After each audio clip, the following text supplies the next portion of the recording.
what your ultimate goal is. You have to realize what your goal is. Your goal in rabbinic decrees is to protect the Torah, is to make sure that you're causing people to behave in a way that will make them fulfill God's words. So sometimes, ironically, the rabbis who are the masters of differentiation and say, listen, don't compare this, it's not comparable to that, will say, you know what? I don't care. I'm generalizing. I'm ignoring the differences. Why? Because the ultimate goal was to guarantee that we'll fulfill the Torah. So the rabbis will say, "Lo plug, I don't care." And therefore, today's that's the first thing. So today's first subject is what is about anomalies in the idea of finding a mistake for the sake of upholding the decree when a person is fined for doing something purposely wrong. Okay, that's our opening, and I'll enter the second part in 1 minute. Okay, that's our opening. So let's go back to, we're right at the top of Nun Gimel Amud Aleph. Yesterday, no, what number is it? No dollar. No dollar. So yesterday, if you remember, we had explained why Rabbi Meir made a difference between a tree that was planted in Shvius in the 7th year and a tree that was planted on Shabbos. So we said, we said, what's the reason why I have to make a decree on a tree that's planted in the 7th year? So we said, because if a tree is planted in the 7th year, people are going to look and see when the person is able to eat the fruit. Remember, the fruit of a tree is first forbidden 3 years for the fruit, and the 4th year, the fruit is in a limited way is permitted. You can redeem it, bring it up to Yerushalayim and eat it. Okay, so what people do when they see a person starts to eat the fruit, they calculate back. When was 3 years ago? And they realize, when did he plant it? In the 7th year. They're going to think, but they're going to think you can plant trees in the 7th year. So that's what they made a mistake. I'll eat before. Yeah, but they'll think about planting trees in the 7th year. But we said, but by Shabbos, for example, we said we don't make a decree. Let's say a person planted a tree on Shabbos. Why don't we have to make it? Why don't we have to find the person? Because nobody counts back to Shabbos.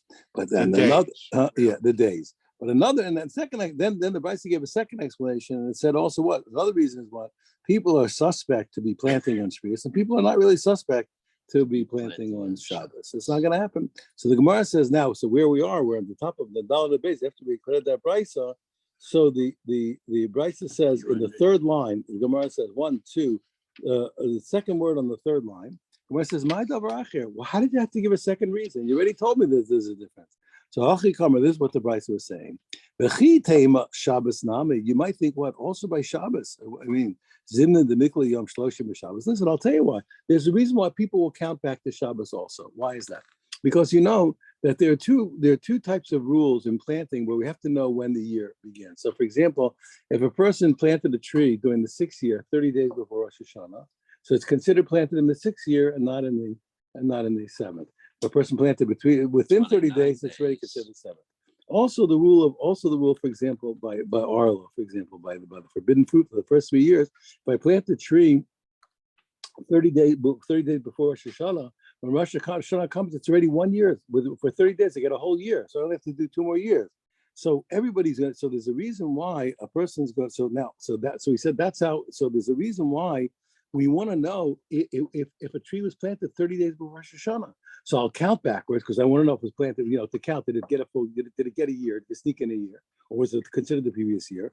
The Zimni, the Mikla Yom Shloshim Shabbos, it comes at the 30th day of Shabbos itself. Okay, the imata hu yoma, how the sakale shasa. That what if he planted it on the 30 days before, which is Shabbos, he'll get a full year for 30 days. He gets a bargain. What? Okay, but lo sakale shata. But what if he didn't plant it on Shabbos? If he planted it on Sunday, he doesn't get the 30 days, doesn't get the full year. So therefore, what? So since you might think, 1 second, it's not true. People do count back to Shabbos. Sometimes people are going to count back to 30 days, say, and they're going to think it's planted on Shabbos. So they'll think they're allowed to plant on Shabbos. Commercial says, Tashma. Therefore, he says, well, I come to bring you a second reason. Get out of here. Even though I told you I differentiate with the counting, you're right. There's one case we're going to count back to Shabbos, but it's not going to make a difference. Because another reason, next should be Yisrael or Shvius. Well, the next Shabbos. So people are suspect of planting on Shvius. Nobody's going to plant on Shabbos. Nobody's going to feel, I can plant on Shabbos. Nobody in the world plants on Shabbos. It's not happening. People are not doing it. Okay. Now, Now we have to go back. We're still dealing with contradictions. Remember, anomalies to the opinions. Rabbi Meir said what that we find mistakes for purposely by rabbinics. Rabbi Yehuda says the opposite. He says we find mistakes for purposely for what in Torah laws. So he says, well, we had a contradiction though. Rabbi Yehuda Lokasha. Here we're going to see why. Why was it that by Shvius, where Rabbi Yehuda should have made a decree, he didn't? Why didn't he decree on a mistake for its purpose? The answer is because where Rabbi Yehuda lived, people they considered the Shvius a very severe thing, and there was no need to. So watch this. No, even though he has a general principle, that in general, in order to bolster a rabbinic decree, if a person transgressed purposely, I should also decree what? I should also find the person when he made a mistake. But even his opinion, in a place where people are particularly meticulous about a law, if where he lived, people were very careful. You don't have to. And those the rabbis, you have to use your mind and see when you have to. You have to see. Sometimes you got to beat people up because they misbehave. You got to be harsh with them. But when people are stringent themselves, the rabbis don't have to be stringent. I don't have to kick him into line. So even this opinion, there's a time when he's lenient. Okay, there was such a case. Okay, one guy, you're going to see how they held Shvius was very important because one guy was making fun of his, ridiculing the guy. Says, "You're a convert, the son of a convert." He says, you're the son. You're a convert, the son of a convert of a girl convert. Amalei said to him, so he wants to criticize him back. She says, Amalei says to him, yeah, well, I don't eat Shvius fruits like you do. So you see what people consider Shvius to be a very big deal. Toshma, we learned the following. Let me see. I want to show you now. Now again, we're busy testing our theory. We believe that Rabbi Meir only finds mistakes for rabbinic cases, and Rabbi Yehuda only defines mistakes in Torah cases. Now we're going to challenge it. He says, really what? I'm going to show you that a rabbinic case where a mayor didn't make a fine on the mistake. Toshma, come on, bring you a proof. Achal Truma, we learned the following. If a person ate Truma, now this is a little complicated, let's explain it outside. If a person eats Truma, they have to pay back the Kohen, okay? Now, they have to pay back with stuff that's not Truma, and when they give it to the Kohen, it becomes Truma. Okay, now theoretically, whatever we're going to see, he should give the guy clean truma and clean chulin, and it'll become it'll become truma. That's what should happen. Okay, but the question is, what if he didn't? Okay, now he's kind of hurting it's not too good for the Kohen because the Kohen's getting tamei truma. It still gave him truma, but not very useful. Not very useful. Okay, so he says like this. He says Toshma. Let's see. Ochal truma. We learned if a guy ate truma. He ate truma that was tamei. So theoretically, what do you mean? He only ate truma that was tamei anyway. Let him pay back truma that's tamei. The answer is mishal and chulin term. He's supposed to pay back non-truma. He has to pay back stuff that can become truma when he gives it, and he should make it clean. Shilim chulin tamei. What happens? He says, listen. He says, I'm sorry. He says, I destroyed tamei truma. I'm going to give back tamei chulin, so it'll become tamei truma when I give it to the Kohen. So Sumcha said, name Rabbi Meir. Rabbi Meir is the one we're interested in, right? Rabbi Meir is generally supposed to find rabbinics. Okay, B'shogeg. Okay, so he says if it was a mistake, tashlum of tashlumim, his payment is a good payment. Okay, he doesn't have to pay again. Okay. However, but if he did it purposely, okay, ain't tashlum of tashlumim, then his payment is no payment. Okay, and he has to pay back again. Now, you see what? So what did you just see, though? Take a look. In the mistaken case, by rabbinic case, there's rabbinic prohibition. And what is it? He didn't make the fine. But Chacham said doesn't make a difference. Whether he did it by mistake or on purpose, tashlum, the payment is the payment. But in other words, it belongs to the Kohen. The Kohen acquires, he wants to marry somebody with it, he can, but still, Mishal Chulin term. But we find him and he has to pay back Tahar Chulin again. So you see, so now we asked about such a brisa. Amazing on my okay. Why, when he does it purposely, why is it a good payment? Tavala bracha. What do you mean? He did a nice thing. The okay. He ate something that was tamei, which he cannot eat at all. He ate truma tamei, which is not even good. Even the Kohen's tamei, he can't eat truma tamei. You're not allowed to eat it at all. Okay, but Kamashalan, they made the Chazli be made Tumasa. And he gave him something that's theoretically, it's not true.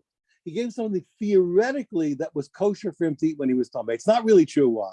In the state it's in now, as he gives it, it's chulin that's Tameh. So theoretically, the Kohen could eat chulin and stuff, but the truth is, the second he gives it to him, it turns into truma. It's not really true. But so it's not really true. He can't eat what he's Tameh. But in theory, he's giving him something better than what he took. He's giving something, at least in this second, the Kohen can eat what he's Tameh. It's not really true. He's never going to get to do it.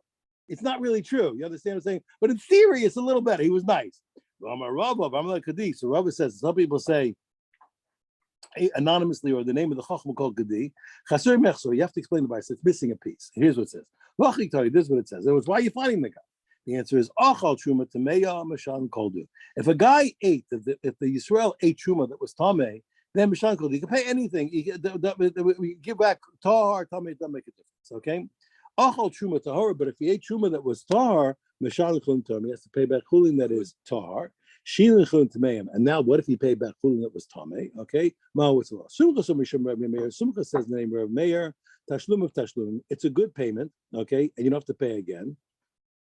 Okay, but Mazid, okay, but if he did it purposely, and Tashlum, the rabbis find him and it's not good, he has to pay again. Really, the coin owns it, but he has to pay again.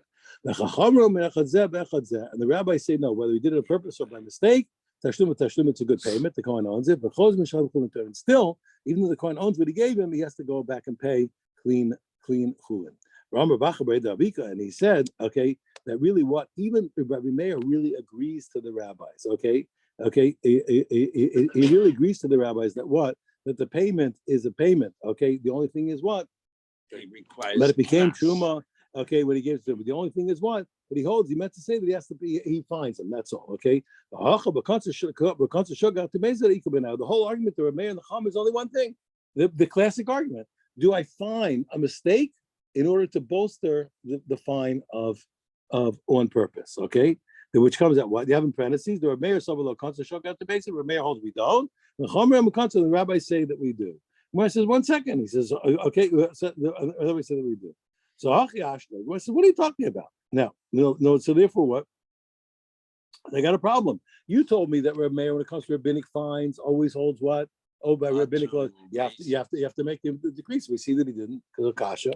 He says Hachi Ashler. He says, get out of here. What can I get? That's no comparison. Over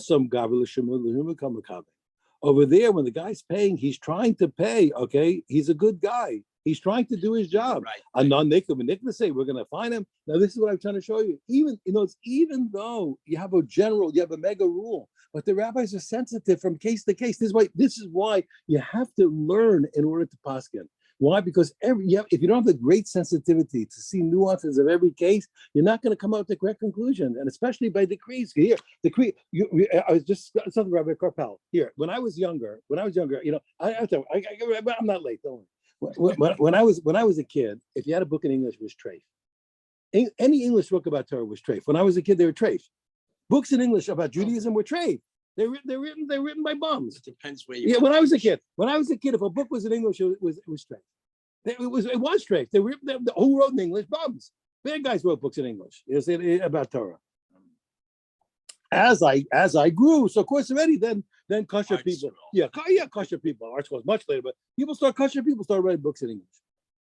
But and then eventually it got crazy because you had people writing all these crazy books. Everything was Torah and meditation, Torah and diet, Torah and macrobiotics, Torah and every kind of what I'm talking about, Torah and exercise, Torah and every kind of nutty book, Torah and travel, Torah and Chinese cooking, Torah every kind of crazy book. Okay, good. So eventually everyone was right.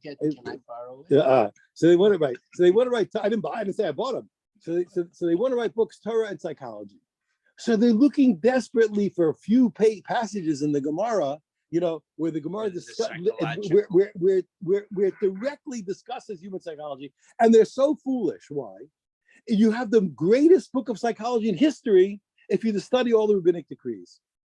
If you study what the rabbis decreed, when yes and when no, you will not have a greater treatise in human psychology than that. I promise. Take a look. You'll see. Just catalog all the rabbinic decrees. You'll understand. You'll see. What do the rabbis do? Because what God said to the rabbis: make sure my Jews fulfill the Torah. What did the rabbis do? They studied human nature. They understood human nature and said, according to human nature, I will make a decree and I will either extend the prohibition or find a leniency. Why? Because this is what's necessary to help a person of normal human nature to fulfill the Torah. You'll see the greatest revelation of human psychology. If you look at the rabbis, it's unbelievable. It's absolutely unbelievable. Anyway, so if you want to get together, you want to write a million seller, we can discuss it. I'll give you the outline. You can do the writing.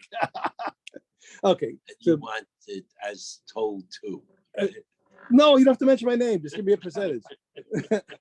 Just give me a percentage. Don't mention my name. It's okay.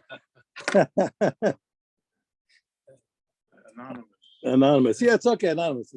When my father, me and Mr. Beast told the story. They used to have, Yom Kippur was the big appeal in shul. That was the big appeal, for the shul every year.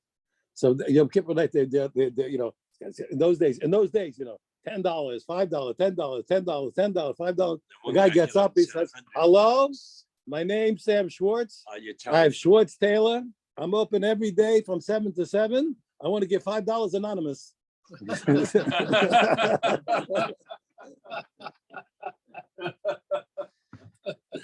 That's how it was in those days.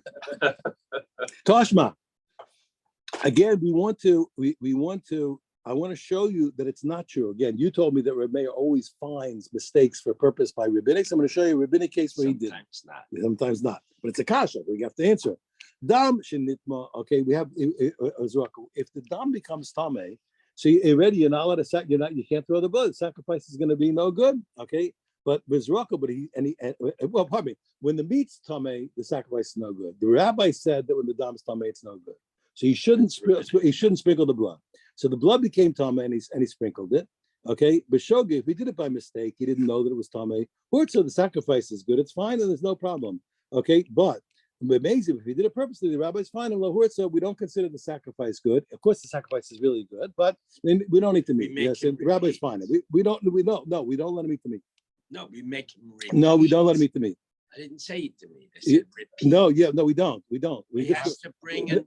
No, I don't think so. I think it has to the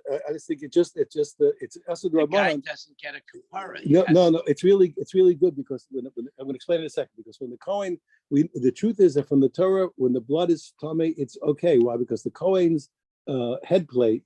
The head plate of the Kohen is maratza for dam tameh, so it's really good. So it's only rabbinic. Really, the sacrifice is good, but the rabbis forbidden to eat the meat. Why? Because the tzitz, the Kohen's head plate, atones.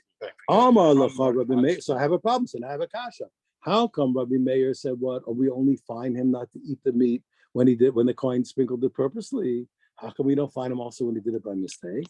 Mary says again, because there's no comparison. Even I make differentiations. This guy is trying to do his proper job of sprinkling the blood. He's not trying to be a bum. He's trying to be a good guy. But not Nikov and Nick say we're going to find him. When a guy has some negative intention, okay, so then I can find him, but I can't find him when he's trying to do the right thing. Toshma, let me give you another example. Okay, again, a problem. I'm going to show the other way. Again, I'm going to try and ask you kasha. I'm going to show you that Reb Meir doesn't find the mistake for the sake of the purposeful one. By a rabbinic law, on Meiser b'Shabbos. Again, can you take Meiser on Shabbos? He answers yes. What's the problem? The only thing is the rabbi said it looks like it's not, but it looks like it knows it. For on Shabbos, let's say I fix a watch. I do something that's forbidden from the Torah. So when I take Meiser, I'm not really fixing anything. It's not a utensil, but it looks like I'm fixing something. So the rabbis forbade taking Meiser on Shabbos and Yom Tov. So on Meiser b'Shabbos, if a guy took Meiser on Shabbos, b'shogig, if he didn't know that you're not allowed to do it, Yochel, he can eat the fruits. There's no problem. But Meiser, but if he did it purposely, well, Yochel, he shouldn't. The rabbis will fine him, even though it's fine, but the rabbis fine him. So here again, so how come you didn't find the guy a mistake? The answer is Hachi we're talking about Hasam Gabel Tikkunim Kamakabe. Over there, when a guy takes Ma'aseh Shabbos, he's trying to do the right thing. He's trying to do a mitzvah. I'm going to find him. It's not. The psychology is wrong. You have the wrong psychology. Tashma. Furthermore, I'm going to show you another. I'm going to try again to show you that Reb Meir does not find rabbinic mistakes. Amapio Kelim b'Shabbos. Again, the same thing. Are you allowed to put a keli in a mikvah on Shabbos? No, because from the Torah, yes, but you shouldn't do it because it again looks like you're fixing the keli. You're not allowed to use it. Not allowed to use it. But shogi, if he does it by mistake, if he did it by mistake, he didn't know you're allowed to use it on Shabbos. But amazing if he did it purposely, but he shouldn't use it. So again, so you see, Rav Meir doesn't find a mistake for the sake of bolstering when a guy did it on purpose. He says, what's the comparison? And again, he's trying to do a good thing, but he wants like a guy. The guy's trying to make a Keli Tar. He made a mistake. There's no reason in the world to bother the guy. There's no negative intention whatsoever. Now, furthermore, all these things determined? How are all these things determined if it's Shogun amazing? Oh, so a lot of times we could see that we warn them, we didn't warn them. We have all kinds of ways of knowing. There are also other cases where we can't tell, find. That's when we find him for sure. So, they're right. There are cases where we don't, but we can tell that the guy showed. I mean, here the guy marches. The guy thought it was. The guy thought it wasn't Shabbos. He didn't know. He obviously is not trying to sneak it. Yeah, we have to. Under his coat. He's sneaking it. I mean, but you're right. There are cases where we know a guy's not mistaken. There are cases why we without warning we can't know. Yeah, but that's why we have certain cases where, for example, if he wasn't warned, we can't say that the person wasn't mistaken. Only when he was warned is the only way to know that he wasn't mistaken. Even with murder. Yeah, exactly. Okay. Now, furthermore, before we said that let's examine the other hand. We said that Yehuda only finds mistakes by Torah prohibitions and not by rabbinic prohibitions. Okay, so now let me ask you a kasha. I want to show you that there's a contradiction from Rabbi Yehuda to Rabbi Yehuda by rabbinic cases. You told me Rabbi Yehuda doesn't find rabbinic mistakes. Okay. The Tanya, what we learned the other way. We learned. Now I just want to take a second to explain. I want to explain one thing. You know that from the Torah, nullification is pretty easy. Generally by dry things, saying by distinct objects, a simple majority can nullify. And you have by things that we call wet, things that where there's a mixture like flour, like liquids, etc.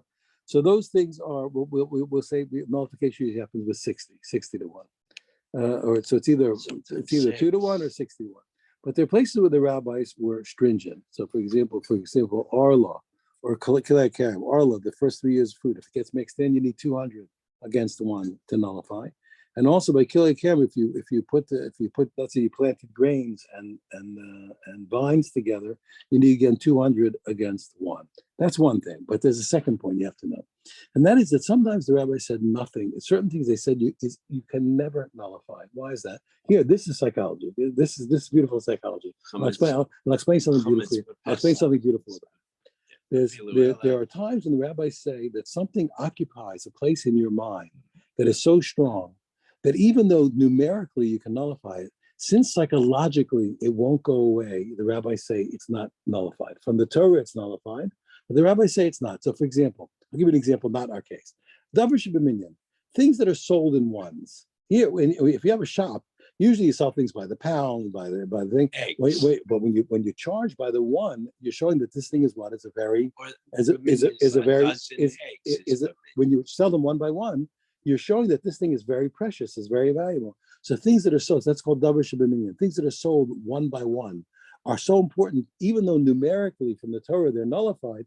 But in your mind, it's still there. You can't nullify it. That's number one.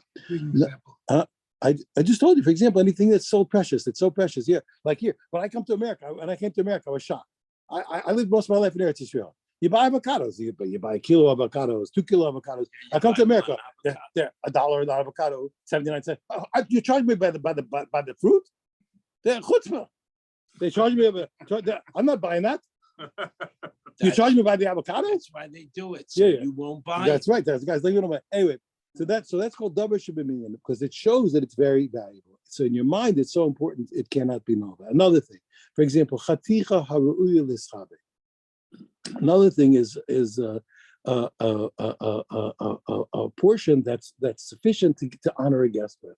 Once a portion is so nice, even though numerically it's nullified, they always say, "I'm sorry, it's too strong." In your mind, it's still there. In your mind, it's still there. Rabbinically, we're saying it's not nullified because why? Because you're going to eventually transgress. Now, one of those things was egoze perach. One of the things that the rabbis agreed, there was certain nuts, perach, egoze perach, they're so precious, you understand? The rabbi said, even though numerically they're nullified, they're never nullified. However, even those things, if they get crushed, since they're not identifiable anymore, then they are nullified. Now I have to tell you one more thing. I have a lot of introductions for this law. One more. You have to know this. There's a prohibition to purposely nullify something. We're not allowed to do it. If theoretically, let's say I dropped a glass of milk into my cholent. I could just take all my friend's cholent, and put it in there till it's 60 times. Till it's 60 times the milk, but you're not allowed to do it. It's called a mavatlin isur l'chatchila. You're not allowed to do it. The rabbi said you're not allowed to do it, and we punish a guy if he does it. We punish him. Okay, now, so you're not allowed to do it. So but we have lots of cases. But when a thing is nullified, and I don't plan to do it, it's fine. So, for example, here you have kosher grape jelly, for example. It's full of bugs. Don't tell anybody. No, they're crushed. Wait. I'm explaining. It's full of bugs. The only thing is what? The only thing is that the guy who made it, ground it up, etc., etc. And it's already now, because a bug that's whole can't be. No, it's called a birya. One of the things the rabbi said can't be nullified is a birya. A whole bug. If I have a billion against it, it can't be nullified rabbinically, because it's in your mind. It's too identifiable. It's too psychologically present. It's up front. So now, but if it's already crushed up, then it's nullified like anything else. So where the goyim went and they do it, we know that's not a problem there. I don't care. They did it. They did it. The truth is, even by a Jew, when a Jew crushes something up for a different purpose, it's also not considered. It's also not considered. So sometimes, for example, you may have vegetables that are infested, but your goal is to make a smoothie. For example, there's some not complete. Don't do this to Yeska Rabbi. You understand? But in some cases, even though there are bugs in there, since you're only crushing it because you want a smoothie and you're not crushing it for the purpose of nullifying, it could be that it's okay. Ask your rabbi before you do. You have to ask your local rabbi. Ask your local rabbi. Yeah, wash it first. It's fine. Ask your local rabbi. Ask your local rabbi before you do it. But so now my point. So let's summarize what I just told you. We have cases where you need a large number to nullify.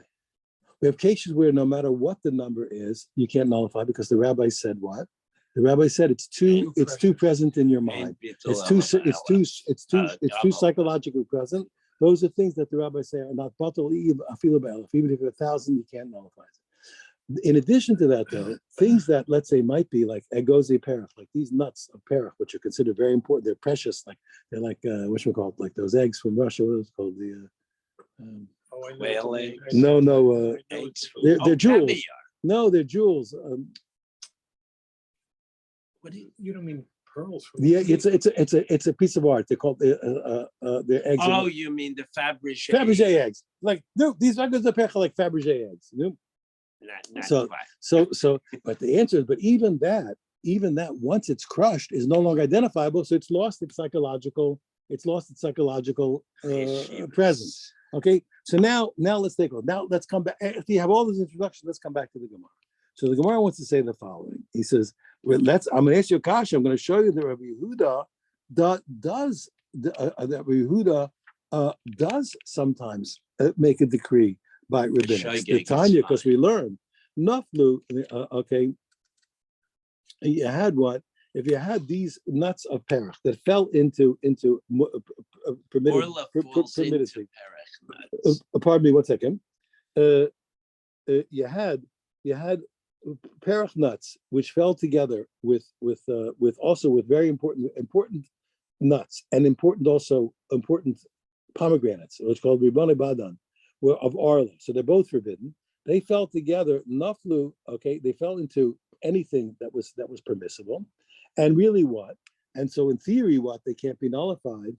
Nispatsu, if they exploded, they dissolved. Echad shogeg, knows whether they were crushed by mistake. Echad mezer, where they were crushed on purpose. Okay, lo yalu. We cannot nullify them, even though in theory they should. Why? Because the person transgressed by what? By causing a nullification on his own and not letting it happen by itself.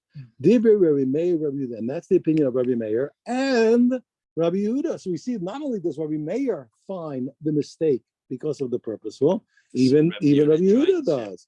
Okay, then we said further, Rabbi Yosef, Rabbi Shimon, they say Yalu, it's good enough. Amazing, Shogig Yalu. If it was a mistake, it's good. Amazingly Yalu. But here we see that Rabbi Yehuda gives us Rabbi Meir that we do decree what by rabbinic laws we decree mistake for the sake of purposeful.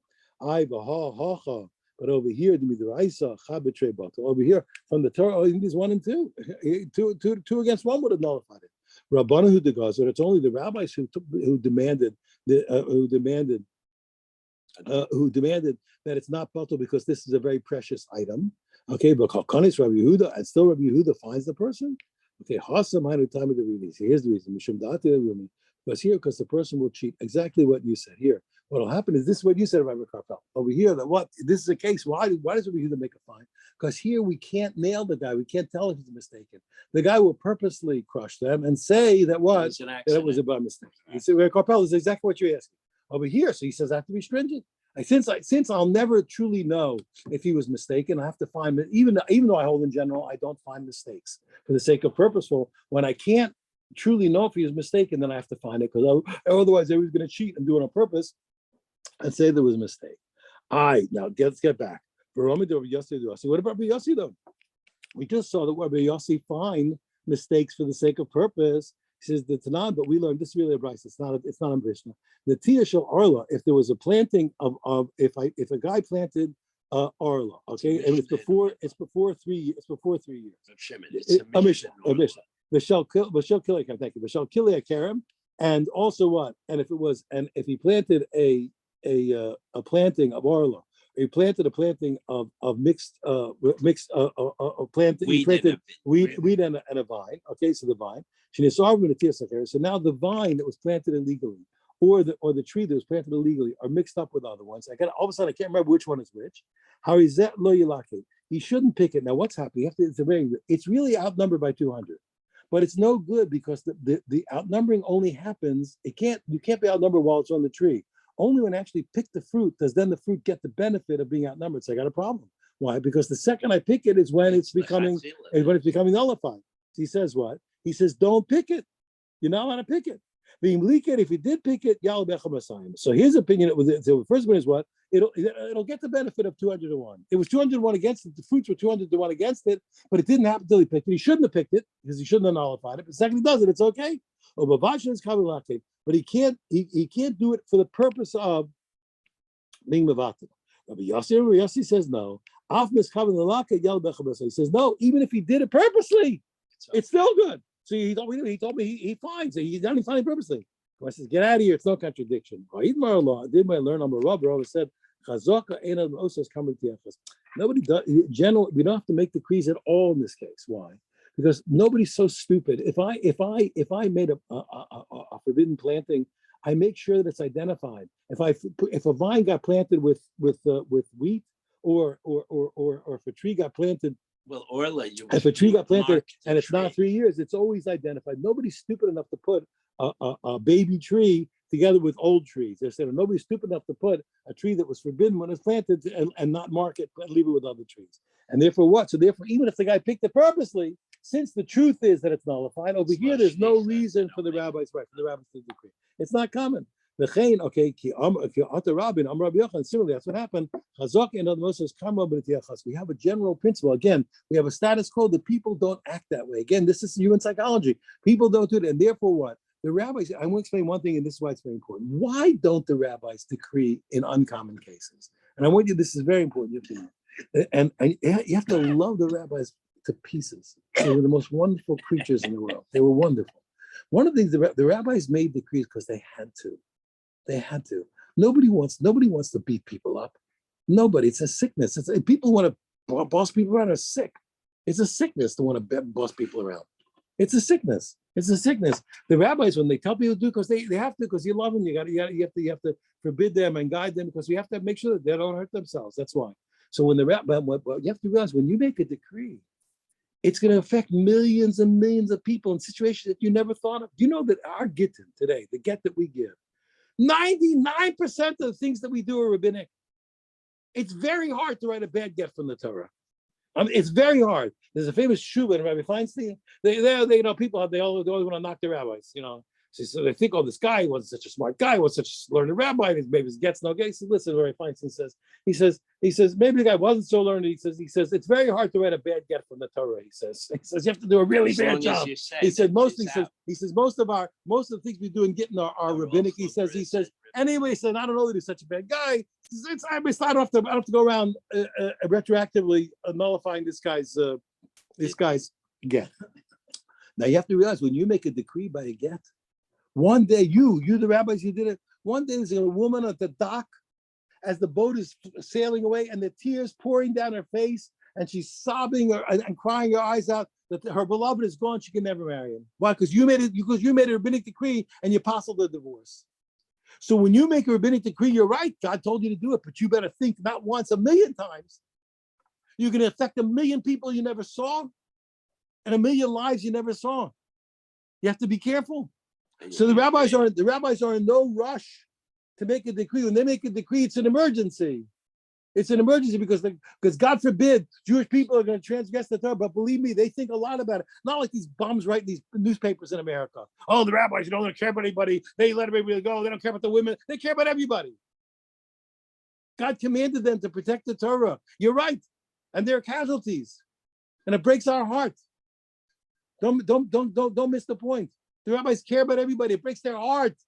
It breaks their heart. But since God commanded them to protect the Torah, they got to do it. You're right. And so sometimes, unfortunately, there's going to be a case. It's a tragedy. That's what happens sometimes. But that was the overall welfare of the Jewish people. The rabbis are human. We're human. That's the job they have to do. But we're in no rush. And therefore, when a case is not common, they would say, you know what? It doesn't happen enough for us to inconvenience a whole Jewish nation. Yeah. But I want you to understand the other way. Here, and as long as I'm not late yet. Hey, listen to this.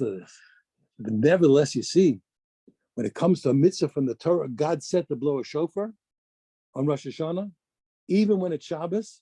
The rabbi said, no. All the Jewish people in the whole world are going to give up on shofar to protect somebody who's going to go and carry on Shabbos. Okay, and same thing with Megillah. Because the rabbi said that is likely. It's likely enough. And we say no. So you have to see the rabbi. So therefore, when it's not shachiach, when it's not a common case, the rabbis back off. They say, you know what? It's not enough to justify the inconvenience. We're going to inconvenience millions upon millions of Jews not born yet. Jews will never meet.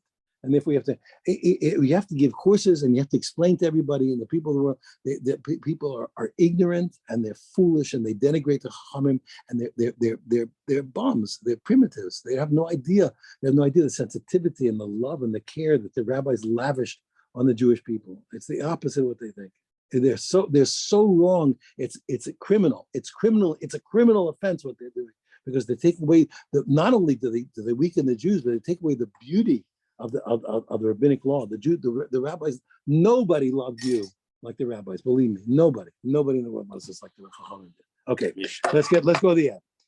Now we have a new subject. Okay, we want to deal also with some anomalies. He says, according to Shapigumi. So we said, remember here, a Kohen thinks the wrong thought. Okay, when he is making the sacrifice, he's thinking he's going to eat it at the wrong time, or eat it out of where it's not supposed to be eaten. Okay, so the carbon becomes puzzle. If they did that, they made something legal. Mezidin, if they did it purposely, chayavim. So then they have to pay the damages, since they ruined the sacrifice of the donor. They have to pay him. They pay him damages. And this is also what now Tana Rabban we learned. Let's say a guy was working with another guy, and he was preparing things, let's say truma, that has to be kept, you can't become tamei. V'amalon, he says to him, he says, you know what? He says, that stuff I was preparing, sorry, I made a tamei. I dropped an insect on it. Let's say he was working on the Kohen was working on his sacrifice. He says, he says, the sacrifice that I did for you, I had the wrong thought, and it became pigul, and it's no good. Okay, so what is the rule? Neman. You believe the guy? He says, listen, I did it. I'm sorry, but I messed it up. We believe him. But if he said to him, he says, on such and such a day, the one I did last week for you, the one I did the other day for you, okay, they became unclean. Or the sacrifice that I prepared for you the other day This Paglu, they became, because of my bad thought, they became disqualified, and he's not believed. So the Gemara says, my generation. So the Gemara says, so the Gemara says, my generation, my sefer. What's the difference? What's one case he said it happened, do we believe him? He says it happened the other day, and we don't believe him. What's the difference? What's the difference in reasoning? So now I have two answers. We have Abaya and Rava. Abaya says it's simple, which we use in many cases in the Torah. The fact that a guy, it's like almost like amigo, if you remember that expression. The fact that I have the strength to do something makes me believe. So, for example, if I could do it now and you couldn't stop me, then you have to believe in what I told you before. So, since it's Abaya says, Kol should be Yodon, and anything that the guy could do, he's believed. So, therefore, what in the ratio where he says what? He says the stuff I just did, the stuff I'm doing now is no good. Since this moment he could ruin it. He could write the second, stick a bug on it, and he could ruin it. So we believe him when he says it would happen. We believe him. He says, but when he says it happened the other day, since it's no longer in his possession, he can't do it now. He lacks that legal device to be believed. Okay, so far so good. So Bai says what? The fact that he could mess it up now, whether you like it or not, gives him a legal claim to be believed that it happened. Rav Amar says no, that's not the reason. He says the reason is really what it's different. Even if a guy doesn't have it in his possession and cannot do it now, he's still believed. What's the reason he's believed? Here's what happens. If he sees the guy once and didn't say anything, and then he sees him and he says it, that's when he's not believed. But as long as he tells him the first time he meets him, he's believed. The only if he skips a time, then that's psychologically saying, hey, something's fishy over here. You met me before, you didn't tell me. Now you tell me, you're out to get me. I don't believe you. We don't believe you. I said, but if you told me right away, so according to Abaye, it's a question of, does he have the strength of his claim because he could do it now? According to Rabba, it's a simple psychology. If he skipped the first time, we don't believe him the second. If he told me the first time, even if it's out of his possession, you can still believe it. So now the Gemara brings a case where it happened. A certain guy said to his friend, the truma that I dealt with of yours that last week, okay, they became tummy. After the comment of Yom, so they came in front of Ami to ask him, what's the law? What do we do?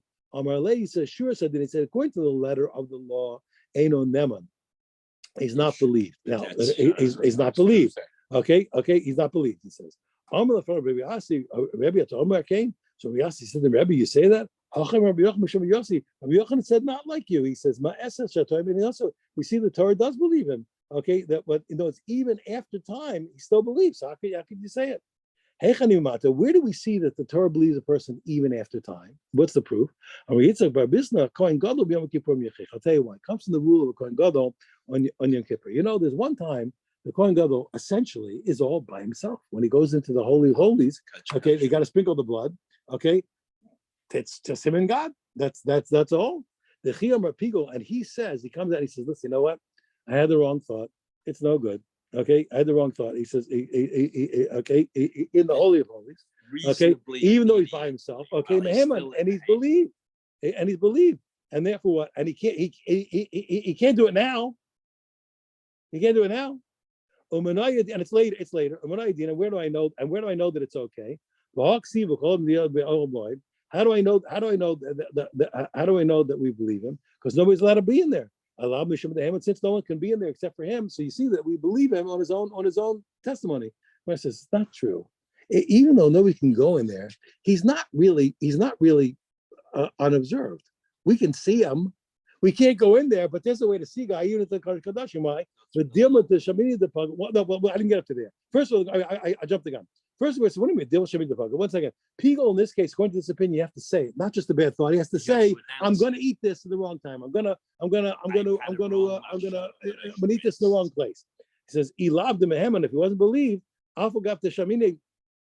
Okay, he says if he's not believed, okay, afterwards. Even though we heard him, okay, he still, We did not hear him. He wasn't allowed. If he wasn't believed, I forgot the Shamini. If he wasn't believed, 1 second. I'm sorry. 1 second, please. Shemar says no. Elad meheman. If it's not true that we believe him after time, Afagav the Shamini. Even though we heard him say that he's going to do it, okay, on the wrong time, no meheman, he still wouldn't be believed. Okay, why? The deal with the Basar Hachi. Okay, come on, because maybe he said it afterwards. The fact that you heard him is meaningless. Why? Here, I'm not explaining. Here's why. Here's what happened. The guy really fooled us. He sprinkled the blood properly. Remember, we can't see him. And then he says to vex us, I'm going to sprinkle this blood to do it, to eat it, to do it the wrong way. You know what's happening? He's teasing us. Even if you heard him, it's meaningless. Why? Because maybe he spoke falsely after he already sprinkled the blood correctly. You know what I'm saying? So even hearing him proves nothing. You're naive. You heard him. How do you know that he's saying it before he sprinkles it? Maybe he's saying that after he sprinkles it just to make you nuts. So you see, you have to believe him without even hearing him makes no difference. Your belief must be his belief, because even hearing him wouldn't prove the point. So you must be believing him with his own cognizance. Because even if you heard him say it, it doesn't prove that he did it wrong. Maybe he's just being wicked. He sprinkled it properly and says it to make us crazy.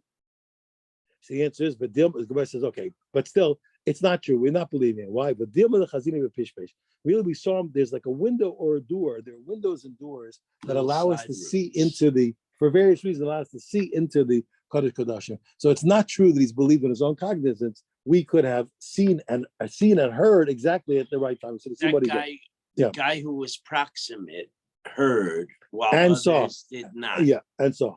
Right. Now, who that's the coming to Rabbi Yami? Once a guy came in front of Rabbi Amalei said to him, Sefer Torah shekasat to the Poli Askar Shalo Lo Kasvin Lishma. He says, look, I wrote a Sefer Torah for this guy. He paid me 10,000. No, those days I don't know what they do. Today, what's the cheapest? 60. Yeah, 60. I paid him 100,000 new, and he comes and he tells me I wrote Hashem's name. Yud Kei Vav Kei. I didn't write L'Shem Shamayim. I didn't write Shem Shamayim.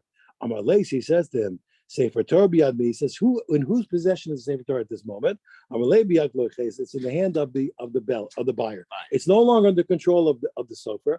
Amalei said to him, so he said to the sofer, listen, you're believed. I believe you. You lost your pay. You're not getting paid. You're not getting paid because you did it wrong. He says, but but I don't believe you that the Sefer Torah is no good. The Sefer Torah is so kosher. Amalei Rav Yirmiyah, he says, Rav Yirmiyah says what? He says, what are you talking about? It's like, hey, you want to take away his pay, but not the whole pay. Just take away the pay for the names of Hashem. All the rest of the word, the rest he did.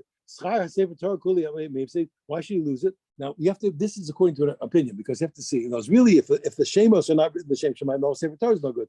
The question is, can you fix the Shemos? So right now we're going to assume that you can fix the Shemos by either writing over the Lishma, as we'll see in a minute, or other ways. Okay, now Amar Le'in, he says, yeah, he says no, he loses everything. Shekol Sefer Torah she'es kosher l'ksuvas l'shman and a shavakul. He says, I'm sorry. He says any Sefer Torah that's not written with the Torah names of Hashem and not written from the Shema is no good. I go, says, 1 second, what's the problem? It's fixable. It's fixable. Why should he lose all of his pay? Like I told you, see, just take a pen. Like we learned it recently. Go over rewrite the letters over the letter. It's a machlokas. Come on, okay. According to the name of the Lord Rabbi Yehuda, that's against Rabbi Yehuda. It's not, because Rabbi Yehuda said, Hashem. If a guy had to write Hashem's name, Yud Kei Vav Kei. When his kavan the Tov Yehuda, he had the wrong kavan. He meant to write. He's supposed to write Hashem. Instead, he meant to write what? Yehuda. The Tov, and then he made a mistake on that, and he wrote Yud Kei Vav Kei without the dal. He wrote Yud Kei Vav Kei instead of Yehuda. So he wrote Hashem's name without kavana. He was trying to write Yehuda, and he wrote Yud Kei Vav Kei. Mavel of Kumas, he can fix it by just rewriting, tracing over the letters again, writing over again. Okay, did Rabbi Yehuda's opinion, but Chachamim and the Rabbi say no. And Hashem and Amuch, I'm sorry, that is not acceptable. That's not a preferential. That's not an acceptable name. If you didn't write it Lishma, you can't trace over it. So Rabbi Yehuda says no. I can say this even according to Rabbi Yehuda, okay, who says that you can trace over it. Ad kan lo kam Rabbi Yehuda. When the Rabbi Yehuda say you can trace over if one name is no good, you can trace over it.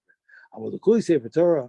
Okay, if all the names of the Torah are not in the Shema, and you're going to blacken every one, you're going to end up bolding. You're going to end up bolding every Shem Hashem. We shouldn't mix them. It looks like it's striped. That's not a kosher Sefer Torah. It's not nice. It's ugly. You make an ugly Sefer Torah every 2 minutes, every day. Hashem. Everyone's going to be bolded. It's no good. Who to the coming of a guy came around, my lady said to him, Sefer Torah upon Gavilin.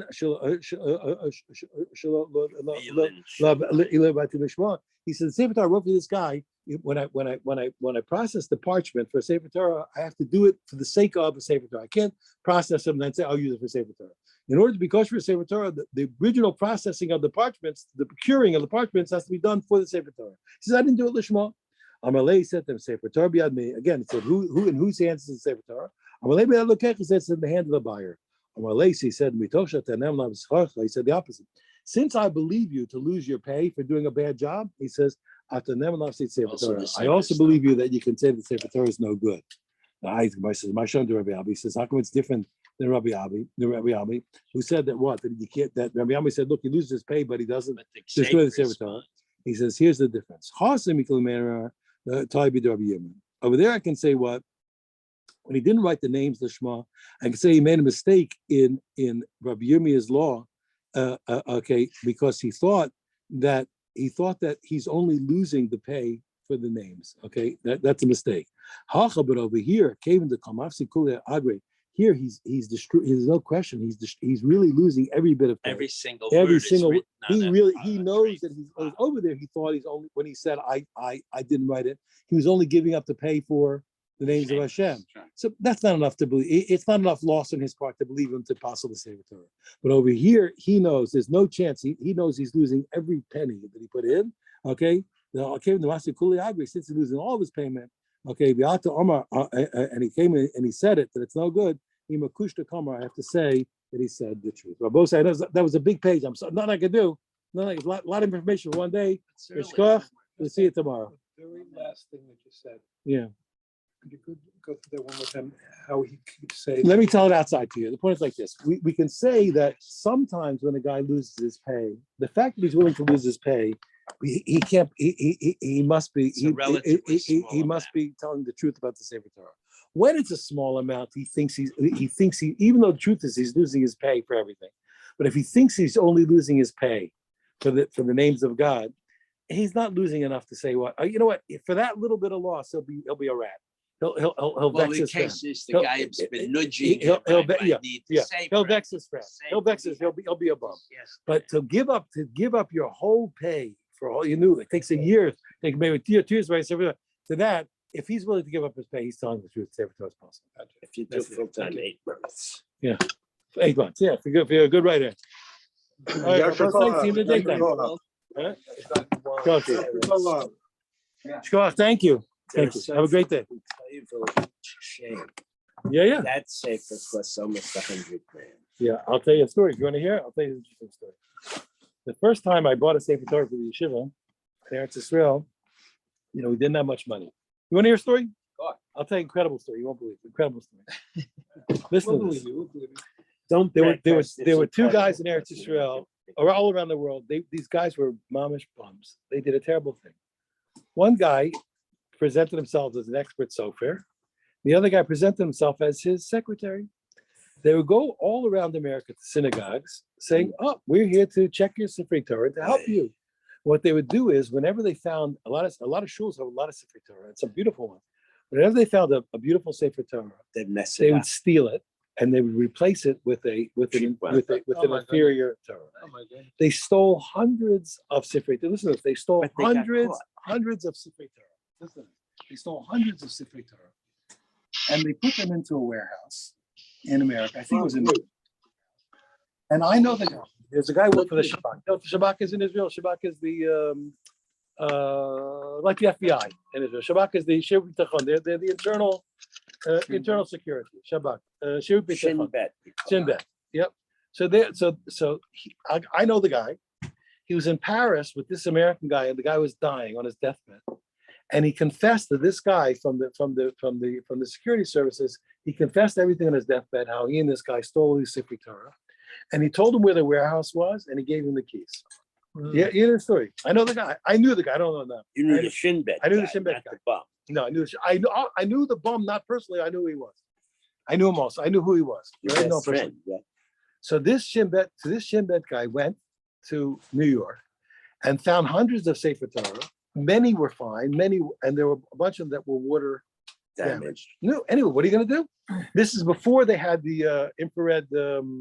Infrared. So what are you going to do? Where are we go? They went to Ray Feinstein's itself. Ray Feinstein said, "Listen," he says, "there's nothing. You can't return the Sefer Torah to anybody. Nobody knows who it is. You don't know who they are." He says these Sefer Torah belong to Klal Yisrael. You can give them to anyone who needs them, anybody who wants them. That's how you. But they have to know that it's not theirs either. They understand that it belongs to Klal Yisrael, but they're allowed to use it. They can give it. No, unfortunately, yours truly. But so they gave out all these Sefer Torah. By the time I showed up on the scene, all that was left were the oldest ones, the most difficult ones. No, okay. So I come to look, and a friend of mine is a super, super expert sofer. There's a whole family of friends of mine. The family called Zubron, expert sofer. So he comes to me and he says, let's look. So we because I can get it for cheap. You understand? So, it'll cost me a little to fix it. Who had money to buy a Sefer Torah? So he opens the Sefer Torah up on the shulchan. He says, this Sefer Torah is about 150 years old, he says to me. Wow. And then listen to the story. Then he says, the guy used to work about this amount of hours every day. He said, he went to the mikveh every time he brought a Shem Hashem. So I'm looking, and wait a second, he just told me the Sefer Torah is 150 years old. He just told me it's 150 years old. How would he know that? And he's telling me all about the sofer, how long he works. He went to the mikveh. He's such an expert. He can see by the rhythm of the writing and the pausing. You understand? He can see. He's so expert. He can see. He knows the guy's dead. He knows the sofer from the. A lot of times you can tell which sofer it is. So he told me. He said this guy went to the mikveh. It's a good sefer Torah. So the guy went to the mikveh every time. He said before he went to Shem Hashem. That's a very good sefer Torah. He says, and it was in the end. It cost me altogether to fix it. But I had Baba, a big Talmud Chacham fixed it for me. I got to fix it for $4,000. $4,000 for a Sefer Torah is a bargain. Yeah, that's a big bargain. I guess I got a beautiful Sefer Torah. Well, it's a beautiful stuff for $4,000. But that's the story you should know. But you know what? I want to tell you something, and this is very important. As sad as that story is, the guy did tshuva on his deathbed. That's right. As horrible as it is, he did tshuva. But he never. I didn't understand. He didn't sell them.